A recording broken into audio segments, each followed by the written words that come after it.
అయితే నక్షత్రాన్ని బట్టి వెతుక్కోవాల్సి వచ్చేది. ఇప్పుడు అవసరం లేకుండా పంచాంగం పుస్తకాల రూపంలో వచ్చేస్తున్నాయి. ఉదాహరణకి వాళ్ళ పంచాంగంలో సూర్యోదయం 6 గంటలను రాశాడు అనుకోండి. ఈ సూర్యోదయమునకు గంట ముందు నుంచి సంధ్యాకాలం ప్రారంభమయ్యిందని గ్రహించండి. ఇది ప్రామాణికం. సూర్యోదయమునకు 6 గంటలు సూర్యోదయం అయితే దీనికి గంట ముందు, గంట 20 నిమిషాల తర్వాత ఇదంతా సంధ్యా సమయము అని పిలువబడుతుంది.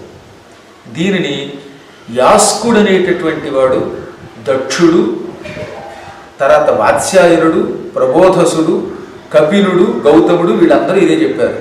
అంటే 6 గంటలకు సూర్యోదయం ప్రారంభమైతే 5 గంటల నుంచి లెక్కేసి 7 గంటల 24 నిమిషముల వరకు, అక్కడికి ఎంత అవుతుందన్నమాట, 5 టు 7:24 అంటే 2 గంటల 24 నిమిషాలు ఉందే, ఇది సంధ్యా సమయం అని వారు చెప్పారు.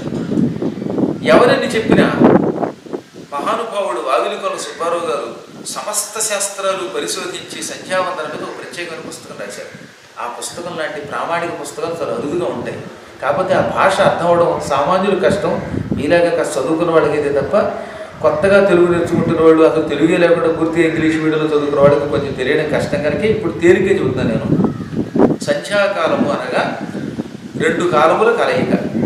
సూర్యోదయానికి ముందు నుంచి మొదలుపెట్టిన 2 గంటల 24 నిమిషాలు, ఆ తర్వాత సాయంకాలం మళ్ళీ సూర్యుడు అస్తమించడానికి 2 గంటల 24 నిమిషాలు సంధ్యాకాలం.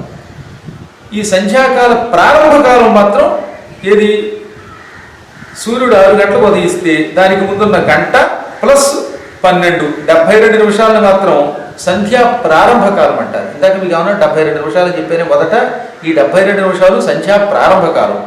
మొత్తం సంధ్యాకాలం అయితే 2 గంటల 24 నిమిషాలు. వెరసి 5 గంటల నుంచి 7:24 మధ్యలో ఎప్పుడైనా సంధ్యావందనం చేయొచ్చు. ఉదయం బడి జాగ్రత్త ఎవరండి, సంధ్యావందనం చేసే కాలం ఉదయం 5 టు 7:24. ఎప్పుడు సంధ్యా సమయం 6 ఇచ్చినప్పుడు.